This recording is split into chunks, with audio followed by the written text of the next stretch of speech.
নমস্কার দর্শক বন্ধুরা, আজ আমি মাত্র 10 টাকা খরচ করে বানিয়ে নিয়েছি রুটি, ভাত, রুটি বা পরোটার সঙ্গে খাওয়ার তরকারি। এর জন্য আমি হাফ কাপ মতো টক দই ফেটিয়ে নিয়ে তার উপর দিয়ে দিচ্ছি ধনে গুঁড়ো, জিরে গুঁড়ো ও লঙ্কার গুঁড়ো। একটা হ্যান্ড হুইস্কারের সাহায্যে আমি সমস্ত মশলাকে ফাটানো টক দইয়ের সঙ্গে ভালোভাবে মিশিয়ে নিচ্ছি। এরপর আমি 10 মিনিট মতো ভিজিয়ে রেখেছি সাফোলার সোয়া চাংস। এখানে 10 টাকার যে সোয়াবিন সাফোলার প্যাকেট পাওয়া যায় 40 গ্রামে, সেটা আমি ভিজিয়ে নিয়েছি। 10 মিনিট মতো ভিজিয়ে রেখেছিলাম নর্মাল টেম্পারেচারের জলে। এরপর আমি ভালো করে জল থেকে নিংড়ে ছেঁকে নিয়েছি। তার উপর দিয়ে দিচ্ছি ফাটানো টক দই ও মশলা। ভালো করে হাতের সাহায্যে মাখিয়ে আমি 10 মিনিট মতো সোয়া চাংসকে রেখে দেব। এইভাবে ভালো করে ম্যারিনেট করে রেখে দিতে হবে। এইভাবে তরকারিটা বানালে একদম রেস্টুরেন্টের মতো তরকারিটা স্বাদ হয়। এরপর আমি কড়াইতে দিয়ে দিয়েছি বাটার। আমি আজকের তরকারি বাটাতেই বানাবো। দিয়ে দিয়েছি 2টো তেজপাতা, এলাচ, লবঙ্গ, দারুচিনি ও গোলমরিচ। দিয়ে দিচ্ছি গোটা জিরে। ফোড়ন থেকে একটা সুন্দর গন্ধ বেরিয়ে এলে দিয়ে দেব পেঁয়াজ।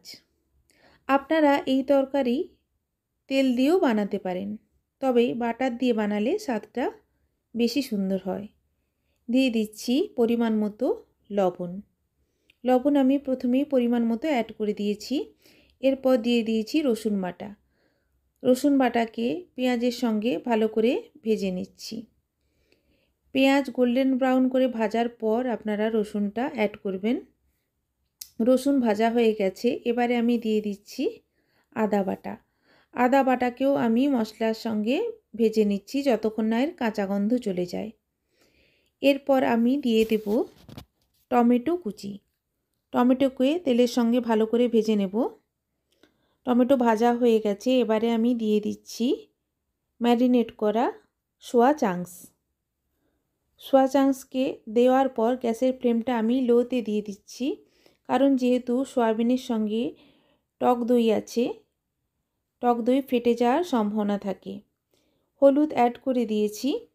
লো ফ্লেমে আমি সয়াবিনটাকে হালকা করে ভাজা ভাজা করে নেব। বারে বারে খুন্তি এইভাবে দিয়ে সোয়া চাংসকে নাড়ানাড়ি করে ভেজে নেব।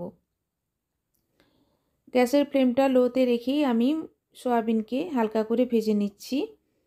এইভাবে সয়াবিনকে আমি ঢাকা দিয়ে লো ফ্লেমে আবারও ভাজার জন্য দিয়ে দিয়েছি। সয়াবিন আমার দেখুন প্রায় ভাজাই হয়ে গেছে।